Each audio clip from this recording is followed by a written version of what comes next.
살아계신 아버지 하나님, 참으로 감사를 드립니다. 하나님, 온 마음 다해 아버지 앞에 나옵니다. 주의 말씀을 사모합니다. 친히 말씀하여 주시옵소서.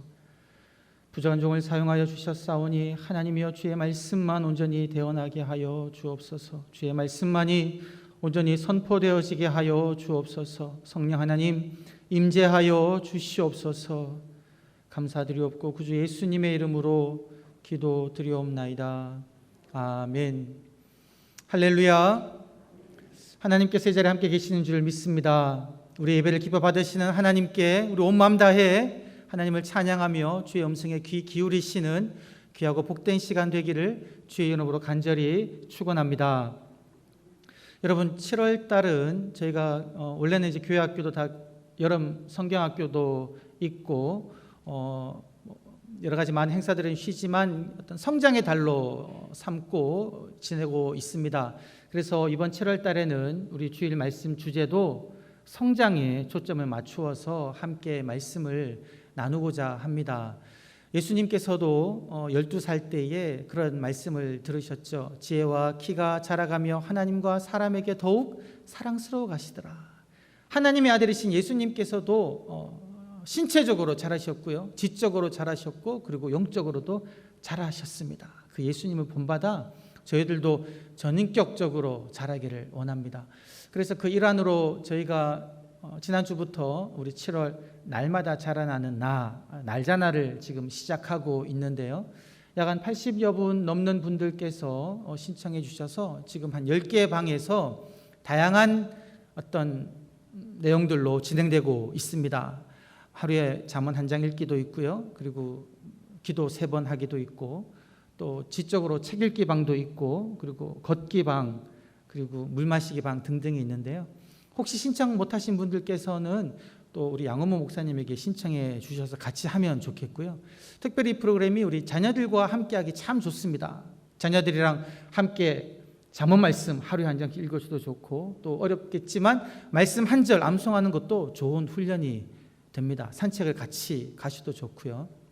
그래서 우리 성도님들께서 자녀와 함께 하시면 좋을 것 같고, 또 교회 학교와 우리 청년들도 또 많이 참여해 주시면 좋겠습니다. 우리 7월 달에는 그냥 참가비가 없이 진행되고 있는데요, 우리 8월 달에는 조금 제도도 바뀌어서 우리가 참가비도 내고, 또 다 완료하신 분들은 보상 제도도 있고 좀 다양하게 진행되고자 합니다. 그래서 7월 달에 한번 맛보기로 한번 모든 분들이, 더 많은 분들이 참여해 주시면 참 감사하겠습니다. 그래서 우리 모든 성도님들께서 날마다 자라나는 그런 은혜가 있기를 간절히 바랍니다. 크게 어려운 게 아닙니다. 여러분 한번 해보시면 좋을 것 같아요. 여러분, 제가 얼마 전에 참 안타까운 뉴스를 한번 봤었는데요, 아파트가 새로 이제 시공이 되었습니다. 그래서 많은 분들이 이제 새 아파트, 새 집 얻어가지고 들어가셨는데요, 이 아파트가 부실 시공을 한 겁니다. 이 뉴스를 보니까 들어간 지 얼마 되지도 않았는데 문짝이 안 맞기도 하고요, 집안 곳곳에 막 곰팡이가 피기 시작하는 겁니다. 그래서 벽지를 뜯어내고 벽 사이를 보니까 세상에 그 벽 사이에 건축물 폐기물로 막 채워놓는 것도 있었다는 거예요. 그리고 심지어 그 벽 사이에 보니까 버섯이 자라고 있는 겁니다. 그런 엄청난 일을 새집 들어간 분들이 당한 겁니다. 그 마음이 얼마나 아플까요? 돈을 모아가지고 집을 마련했다는 기쁨도 잠시 잠깐이죠. 너무 속상하죠. 왜 그런 일이 일어납니까?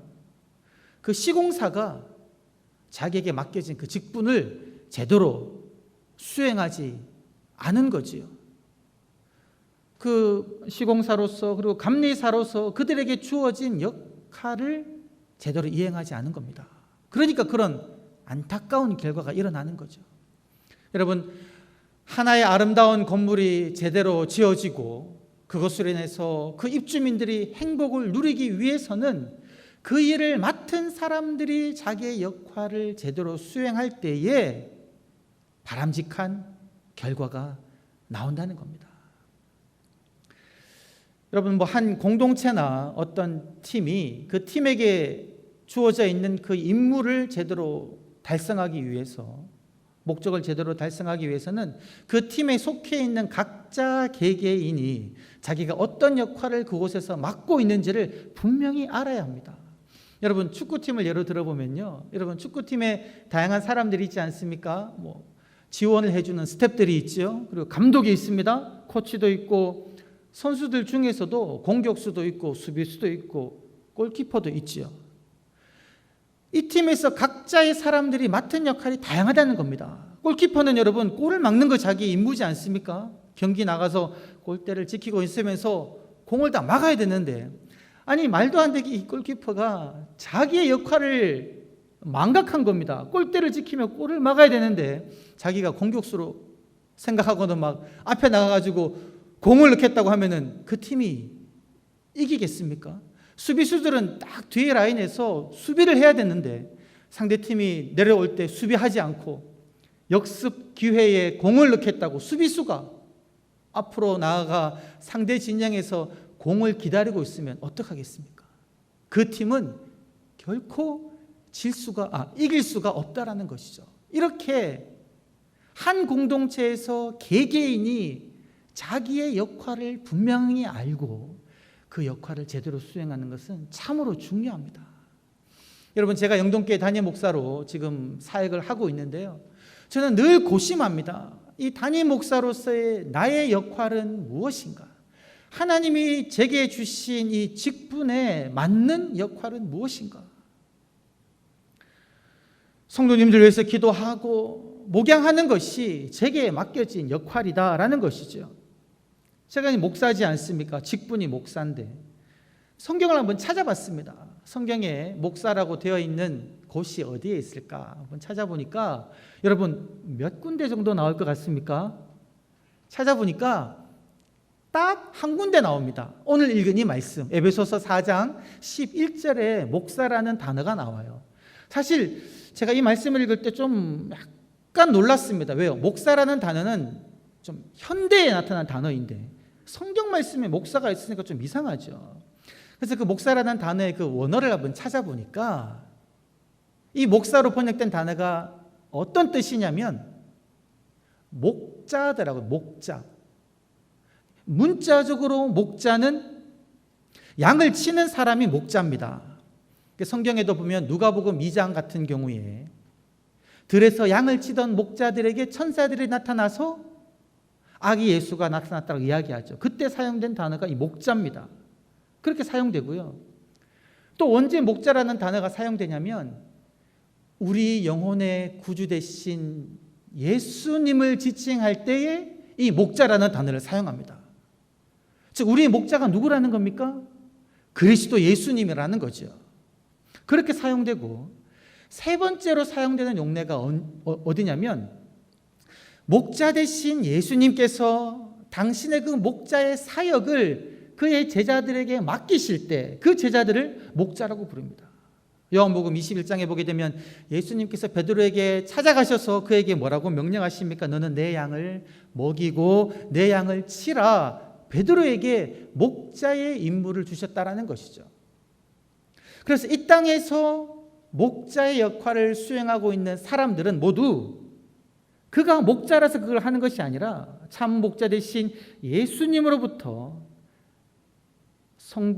양인 성도들을 돌보고 목양하는 그 임무를 맡은 사람을 목자 또는 목사라고 부른다는 것이죠.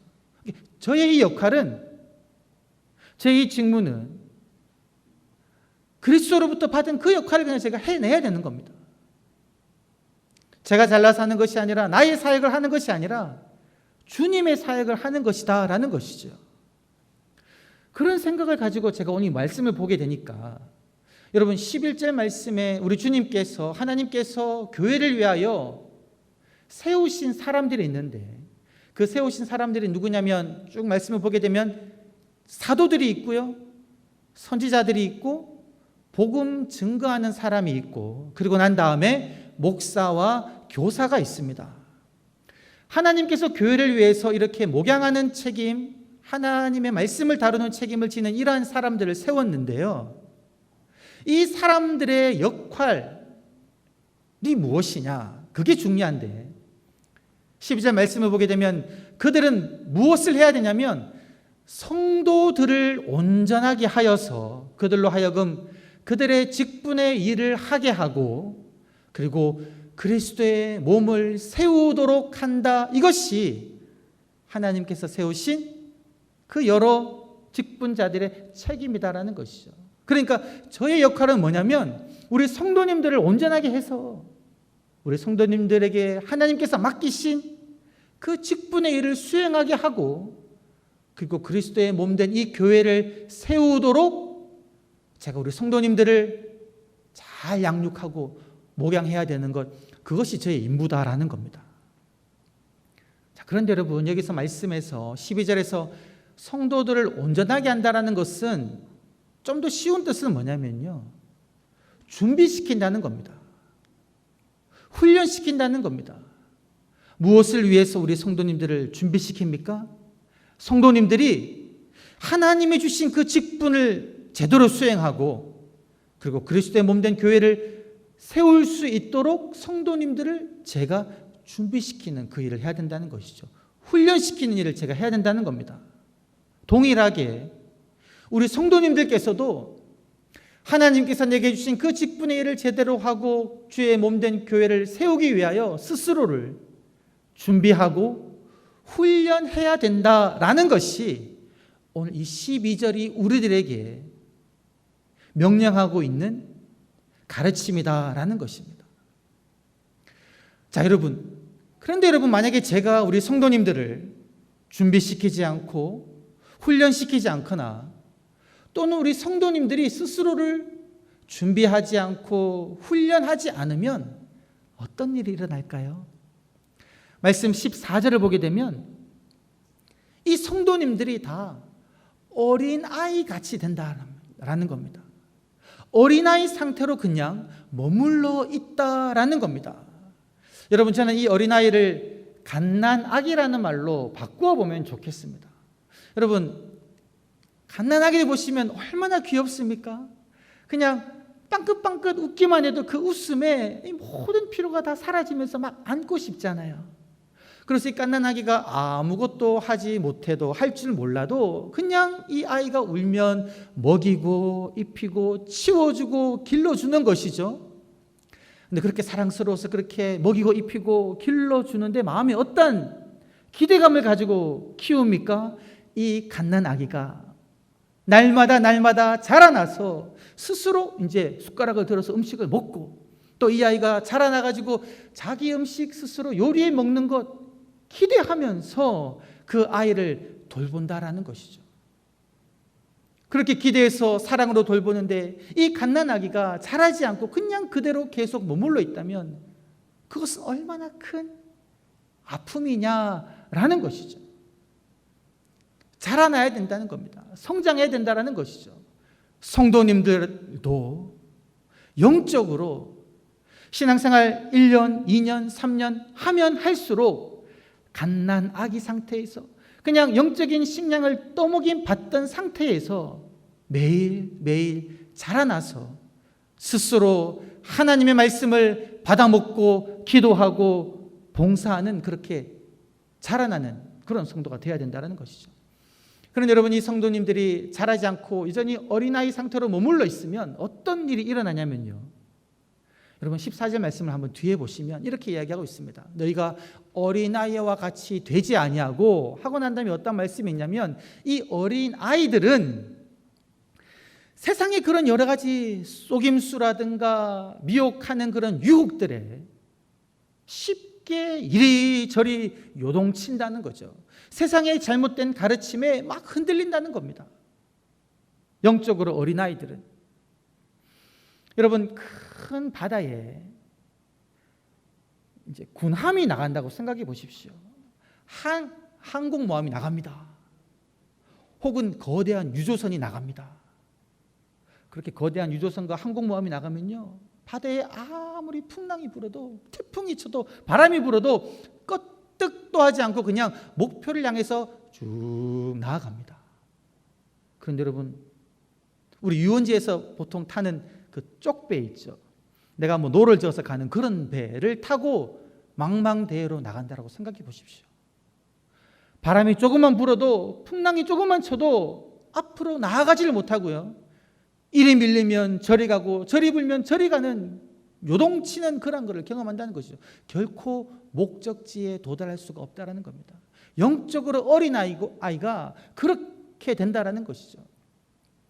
여러분, 제 코로나19로 지금 모든 성도님들이 참 힘들어하고 있는데요. 이 코로나19 초기에 그런 얘기들이 뉴스에 그리고 인터넷 댓글들에 막 돌아다녔습니다. 아니, 지금 코로나19가 이렇게 퍼지고 있는데 교회는 왜 현장 예배를 고수하느냐? 사실 그때 많은 교회들이 영상 예배를 하고 있었거든요. 그럼에도 불구하고 그런 소리들이 있으면서 그 뒤에 말이 뭐냐면, 교회가 현장 예배를 고수하는 이유는 헌금 장사 때문에 그렇다. 헌금을 거둬들여야 되니까 현장 예배를 그렇게 고집한다라는 말이 막 돌았죠. 믿음 있는 사람은 그런 말에 부안해동하지 않습니다. 교회의 본질을 아는 사람들은 세상 사람들이 그런 소리 해도 교회는 그렇지 않다는 걸 압니다. 그런데 믿음이 약한 사람들, 어린 사람들은 그 말 듣고는 동일하게 교회를 비난하는 거죠. 아니, 교회가 그러면 되냐고 참 하면서 신앙을 떠나는 일도 일어난다는 것이죠. 그것이 영적으로 어린 아이가 취하는 태도이다라는 겁니다. 여러분, 우리가 신앙생활 하게 되면 좋은 일만 있는 건 아니지 않습니까? 고난과 어려움이 일어나지 않습니까? 참 열심히 봉사함에도 불구하고, 자식을 위해서 그렇게 눈물로 기도함에도 불구하고 일이 제대로 되지 않는 경우가 막 일어납니다. 그때 믿음이 성장한 사람은, 믿음이 깊은 사람은 어떻게든 하나님을 붙잡고 계속 기도하며 나아가는데요. 믿음이 어린아이와 같은 사람은 하나님을 원망하는 거죠. 아니, 복 받는다고 그래서 교회에 왔는데 지금 내가 이게 복 받는 거냐고. 그때 옆에서 누가 이야기합니다.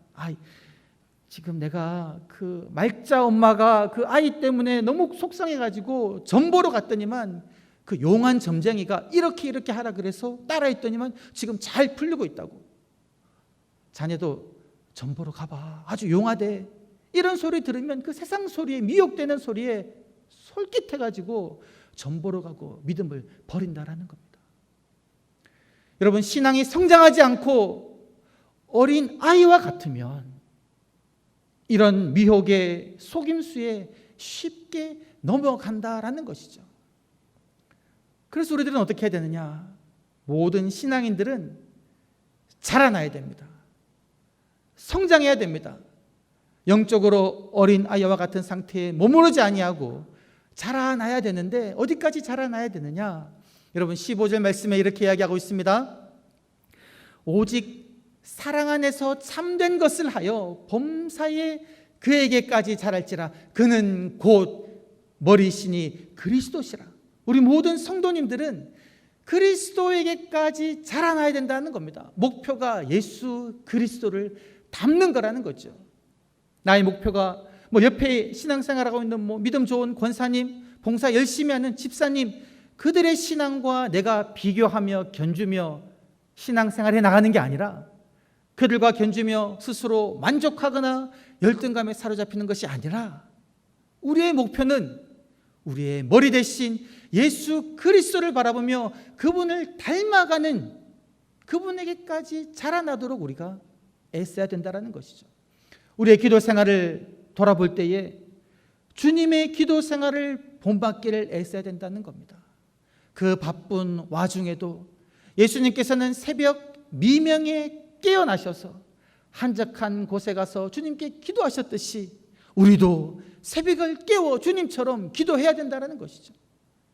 십자가 사명을 앞두고서는 겟세마네 동산에 가서 그 땀방울이 핏방울이 될 때까지 간절히 바위에 엎드려 머리를 숙이며 하나님께 애절히 기도하셨던 그 주님의 모습을 본받아 우리들도 우리의 사명을, 우리의 직분을 온전히 감당하기 위해서 엎드려서 예수님처럼 기도에 힘써야 된다는 겁니다. 그것이 그리스도를 닮아가는 거고요, 그리스도에게까지 자라나가는 겁니다. 우리의 봉사도 마찬가지입니다. 여러분, 우리의 봉사가 남에게 보이기 위해서, 나의 이름을 드러내기 위해서 그냥 열심히 수고하고 애쓰는 것이 아니라 주님의 사역을 본받고 배우는 겁니다. 아버지께서 일하시니 나도 일한다라고 말씀하시며 몰려드는 수많은 사람들을 외면하지 아니하시고 일일이 만나시고 고쳐주시고 그들에게 가르치시고 복음을 전파하셨던 것처럼 우리들도 하나님께서 내게 맡겨주신 그 직분을 감당하기 위하여서 열심히 봉사해야 된다는 것입니다. 주님을 본받아. 이것이 우리 모든 성도님들이 추구해야 할 삶의 목표이다라는 겁니다. 그리스도를 닮아가는 삶, 그리스도의 장성한 분량이 충만한 데까지 이르는 삶, 이것이 우리의 목표다라는 것이죠. 그러나 여러분, 우리 모든 성도님 한 분 한 분들이 이렇게 자라났을 때에 어떠한 아름다운 그림이 그려질까요? 어떤 결과가 일어나겠습니까? 우리 다 같이 한번 말씀 16절 말씀을 함께 보시겠습니다. 우리 16절 말씀을 한번 다 같이 읽어 보시겠습니다. 시작. 그에게서 온 몸이 각 마디를 통하여 도움을 받음으로 연결되고 결합되어 각 지체의 분량대로 역사하여 그 몸을 자라게 하며 사랑 안에서 스스로 세우느니라. 여러분, 지금 이 구절 말씀이 쉽게 이해되기 조금 어려운 말씀인데요, 여러분들의 이해를 돕기 위해서 조금 쉽게 번역된 제가 새 번역으로 다시 한번 읽어드리겠습니다. 한번 천천히 한번 집중해서 들어보시기 바랍니다. 온 몸은 머리이신 그리스도께 속해 있으며 몸에 갖추어져 있는 각 마디를 통하여 연결되고 결합됩니다. 각 지체가 그 맡은 분량대로 활동함을 따라 몸이 자라나며 사랑 안에서 몸이 건설됩니다. 이렇게 되어 있는데 여러분, 쉽게 말하면 그겁니다. 우리 지금 여기 앉아 계신 성도님 한 분 한 분이 이 그리스도의 몸된 교회의 각 지체들인데, 이 모든 지체분들이 자기에게 맡겨진 그 역할을 제대로 수행하게 되면 이를 통하여서 그리스도의 몸된 교회가 아름답게 세워져 간다는 겁니다. 모든 성도님들이 자기에게 주어진 그 역할을 제대로 하고 모든 성도님들이 그리스도에게까지 자라나고 성장해 나가면 이 모든 성도님들이 함께 하나 된 아름다운 주님의 교회를 세워나갈 수 있다는 것이죠. 이것이 주님께서 오늘 우리들에게 말씀해 주고 계시는 목표이다라는 겁니다. 여러분, 제가 하나 이렇게 지금 주제 말씀으로 달려나가고 있지 않습니까? 말씀으로 든든히 서가는 교회. 이 주님의 몸된 교회가 제대로 서기 위해서는 우리 각자의 성도님들이 어린아이와 같이 신앙의 연약한 갓난아기와 같이 머물러 있지 아니하고 그리스도를 본받아 자라나가며 이 자라난 모든 성도님들이 서로 돕고 연합하여 결합하여 나아갈 때에 그리스도의 아름다운 교회가 세워져 나간다라는 것이죠. 저는 여러분 이러한 꿈을 꿉니다. 하나님께서 세우신 이 영동교회가 하나님의 아름다운 교회로 서 나갈 줄 믿습니다. 그것은 한 명의 힘으로 되는 것이 아니고요, 여러분 한 분의 기도로 되는 것이 아니라 각자의 모든 성도님들이 한 분 한 분 빠짐없이 그리스도의 아름다운 형상을 이루며 함께 연합해 나갈 때에 그러한 교회를 이루는 것이니 우리 모든 성도님들께서 각자에게 주어진 그 봉사 일을 열심히 함으로 그리스도의 아름다운 형상을 이룰 뿐만이 아니라 공동체적으로는 주님의 몸된 교회를 세워나가시는 저와 여러분이 되시기를 주의 이름으로 간절히 축원합니다. 살아계신 아버지 하나님, 참으로 감사합니다. 아버지 하나님, 주님의 몸된 교회를 세워나가는 저희가 되게 하여 주시옵소서. 우리 각자의 성도님들의 말씀으로 자라나가게 하여 주시옵소서. 그리스도의 장성한 분량이 충만한 데까지 자라나가게 하여 주시어 주님의 몸된 이 교회를 세워나가는 데 부족함이 없도록 주님 붙들어 주시옵소서. 감사드리옵고 구주 예수님의 이름으로 기도드리옵나이다.